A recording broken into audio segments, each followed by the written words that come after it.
नाम जब फलस्वरूप अनुभूति के पश्चात मन भ्रमित और व्यथित हो जाता है। कई शंकाएं आ जाती हैं, निरंतरता बात। फिर नाम का जप का फल का अनुभव कहाँ हुआ? क्षणिक कुछ एहसास होता है और फिर अचानक नहीं, अभी क्षणिक पे नहीं। बूंद देखो, हमारी जन्मों की प्यास ओस के चाटने से नहीं बुझेगी, हमको छक के पीना पड़ेगा।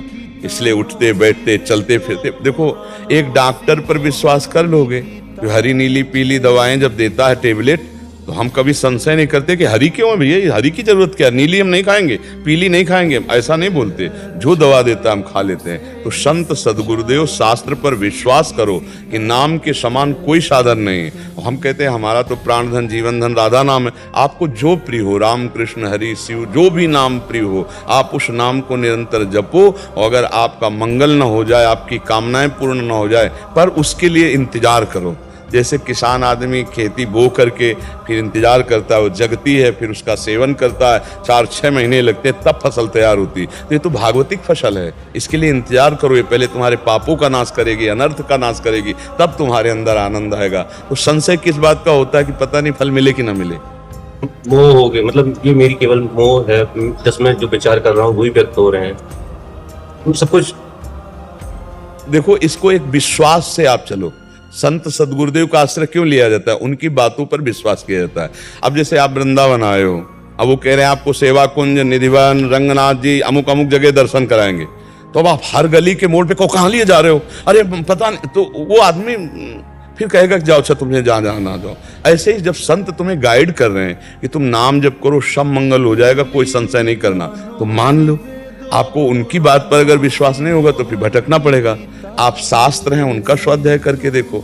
सब आज का सत्संग जो सुना हो, तो आज के सत्संग में श्री तुकाराम जी क्या कह रहे थे?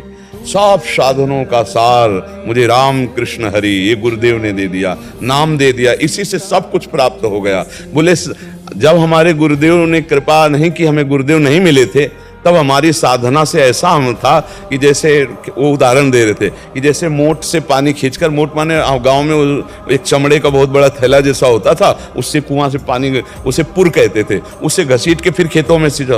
वो बोले दिन भर सींचने पर 10-5 हाथ 100 हाथ सींचता था, लेकिन गुरु कृपा और नाम जब, बोले गंगा की धारा से जैसे ऐसे कह दो कुछ मिनट में पूरा खेत उफान में आ गया। बोले ऐसे तुकाराम जी कहते हैं कि जब गुरु ने मुझे नाम दिया राम कृष्ण हरि और मैं उनके बताए मार्ग पे चला, तो मैं ऐसे निहाल हो गया जैसे गंगा की धारा से कनेक्शन हो गया। विश्वास करो, बात मानो। बोले अब राधा राधा कहते हैं, पता नहीं इससे लाभ मिलेगा कि नहीं मिलेगा।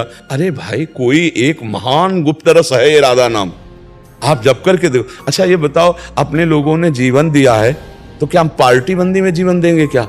क्या हम किसी अंधविश्वास में जीवन देंगे क्या? हम किसी पक्षपात में जीवन देंगे क्या? तुम तो कम से कम गृहस्थ धर्म में जी रहे हो, भोगों को भोग रहे हो, संसार को देख रहे हो, और फिर राधा नाम जपना चाहते हो। हमारा तो जीवन है, अगर धोखा होता तो मैं ऐसे क्यों फंसता? आप विचार करके देखो ला। इसका मतलब है कि कोई ऐसा स्वाद है जिसको आपने नहीं लिया। तो अब हमारी बात मान लो तो आपको स्वाद वो मिलने लगेगा, पर बात मान के खाओगे दवा तभी। सदगुरु वैद्य वचन विश्वासा, संयम यह न विषय कयासा। सदगुरु के रूपी वैद्य के वचनों रूपी औषधि पर विश्वास कर ले तो बात बन जाए। अब अगर विश्वास ना करोगे तो फिर भटकना पड़ेगा। हित ध्रुव जो विश्वास है, तब वहीं सुधरे बात, ना तरु माया पंथ में फिरे जो टक्कर खात। आप समझो, राधा नाम के बल से सब सह रहे हैं, राधा नाम के बल से सब आनंद की अनुभूति हो रही। राधा नाम हमारा जीवन, हमारा प्राण, हमारा सर्वस्व है। आप उसको पकड़ लो तो आप फिर खुद देख लोगे, सब कुछ स्वयं हरि जो नाम जप करते हैं वो है राधा लाभ। अब ये कि पता नहीं फल मिलेगा नहीं, थोड़े दिन खा के तो देखो। तो राधा नाम सुधा रसम रसी तुम जिह्वास्तु में विह्वला। थोड़ा राधा राधा राधा राधा, अरे यहाँ का पत्ता पत्ता राधा राधा बोलता है। ये ब्रज वृंदावन है, यहाँ तो यहाँ का सर्वस्व राधा राधा राधा। तो जहां भी हो राधा राधा रटोगे तो हरि की कृपा प्राप्त होगी। और सबसे बड़ी बात, अपने कर्म संस्कारों को मिटा पाना बहुत कठिन है। और एक श्लोक राधा सुधा निधि का है कि अनुल्लिख्यानंतानपि तदपराधान मदपतिर महाप्रेमाविष्टस्तौ परम देयम विनुसति तवैकम श्री राधे गृणति ही नामामृत रसम महिम्ना का सीमाम स्पृशति तौ दास्यैक मनसाम। जिसने बोला राधा राधा राधा, तो लालजू उसका रजिस्टर ही फाड़ देते हैं। जन्म जन्मांतरों के जो हमारे पाप कर्म जमा है ना, रजिस्टर, और अनुल्लिख्या कभी दोबारा लिखेंगे नहीं क्योंकि राधा नाम जापक है। अनुल्लिख्या अनंतान, अनंत अपराध, और फिर महान करुणाशील प्रभु सोचते हैं मेरी प्रियाजू का राधा नाम इसलिए लिया, इसको क्या दूं, तो माया तो देंगे नहीं, तो आप अपना प्रेम, अपनी अधीनता, मैं उसके अधीन हो जाता हूं। इसलिए विश्वास करो, महापुरुषों ने जो स्वाद चखा है वो बड़ा दुर्लभ। ये समय है जो अपने बाहरी लोगों को भी राधा नाम, राधा रूप, राधा महिमा सुनने को मिल रही। नहीं भाई, ये गूढ़ विषय वृंदावन का है, बाहर का नहीं। बाहर नहीं कोई जानता इस विषय को। ये तो आज कृपा हुई है कि देश विदेश और पूरा प्रांत सब जान रहे हैं राधा नाम, राधा राधा राधा राधा रट रहे हैं। ये लाडली जो कृपा करके और ये विस्तार करवाना चाहती थी, इसलिए हुआ नहीं। ये रस और ये उपासना और ये रूप, ये यद वृंदावन मात्र गोचर महो यन्न श्रुतिकम शिरोप्यारोढ़ क्षमते न यथ्यु सुखादि नाम ते ध्यानगम यत प्रेमामृत माधुरी रसमयम यन नित्य कैशोरकम तद्रूपम परिवेष्टमेव नयनम लूलायमानम मम। इसका अर्थ है कि जो रस त्रिभुवन में, वेदों में भी नहीं है, वो रस वृंदावन में है। यद वृंदावन मात्र गोचर महो, उस रस समुद्र का सार है श्री प्रियाजू, जो केवल वृंदावन की कृपा से ही देखने में आ सकती, दूसरा कोई उपाय नहीं। यहाँ की रजरानी का सेवन, यहाँ के रसिकों का संग और यहाँ के ब्रजवासियों की टूक, उनमें सामर्थ्य है कि राधा रस की प्राप्ति के लिए लालसा पैदा कर दे और राधा रस की प्राप्ति करा दे। बोले बड़े बड़े महापुरुषों में भी क्षमता नहीं कि हमारी किशोरी जी की महिमा को जान जाए। प्यारोढ़ क्षमते ने अच्छी सुखादि नाम ते ध्यानगम यत प्रेमामृत माधुरी रसमयम यन नित्य कैशोरकम। बोले जो नित्य किशोरी महारस वर्षा करने वाली, बरसाने वाली लाडली जो है, तद्रूपम परिवेष्टमेव नयनम लोलायमानम, मेरे नेत्र ललचार हैं कि मैं ऐसी किशोरी जो, ऐसे लालजू को कब देखूं। ये वृंदावन का रस है, खूब आनंद पूर्वक जपो। बड़ी कृपा है लाडली जू की कि ये रस थोड़ा उफान मारा तो दूर दूर तक छिट्टियां पहुंच रही हैं। नहीं, ये रस इसी में रहता है, ये एकांतिक, इसीलिए सब कोई नहीं समझ पाता है। अब जैसे लोगों का प्रश्न होता है कि भागवत में तो राधा नाम उच्चारण कर देते तो सुखदेव जी जानते थे, समाधि में हो जाते और 7 दिन में परीक्षित का उद्धार करना है, इसीलिए बोले नहीं। बस घुमा करके उन्होंने कहा कि कोई एक ऐसी गोपी है, ऐसी सखी है जिसकी आराधना स्वयं श्री कृष्ण करते हैं और उसको लेकर के हो गए हैं। अनयाराधितो नूनम भगवान हरिश्वरा, ईश्वरों के ईश्वर भगवान हरि जिनकी आराधना करते हैं, ये वो गोपी है जिसको लेके गए। भागवत में इतना संकेत करते कौन? श्री लाडली जी। पर राधा नहीं बोला, क्योंकि राधा बोलते ही उनकी प्रेम समाधि लग जाती है और 7 दिन में परीक्षित जी का उद्धार करना है, इसलिए एक बार भी राधा नहीं बोला। हरिराम व्यास जी ने एक पद में लिखा है, परम धन राधा नाम आधार। इस पद में लिखा है कि श्री याते श्री सुख प्रगट क्यों नहीं, जान सार को सार परम धन राधा, क्योंकि उनकी समाधि लग जाती है। ये परम धन है, परम है। और राधा नाम जप करके स्वयं आप अनुभव करो, राधा राधा राधा रटो और फिर आगे देखो।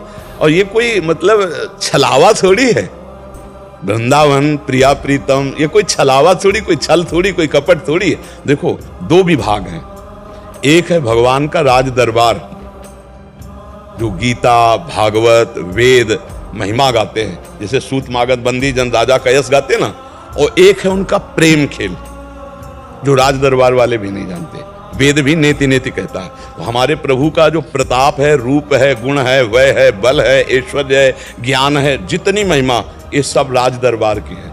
लेकिन ये जो वृंदावन महल है, ये प्रेम है, उनका प्रेम खेल है।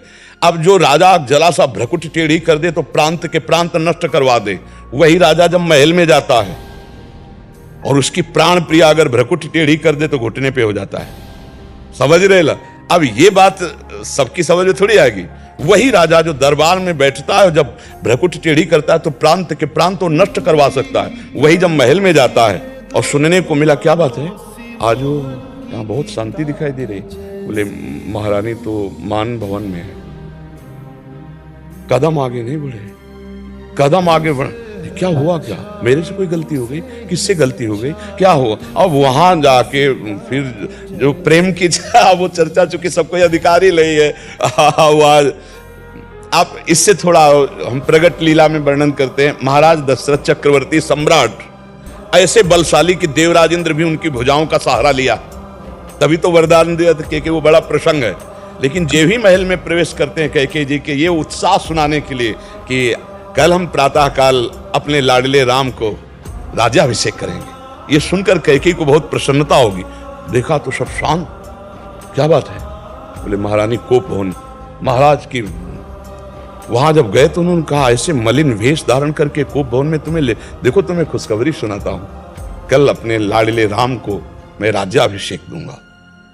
तो उनका और वो प्रीति का बल देखो, इतना प्रेम कैकेयी जी से है कि वो कहते हैं मैं तुम्हारे चरण स्पर्श करता हूं, आप पढ़ के देख लीजिए।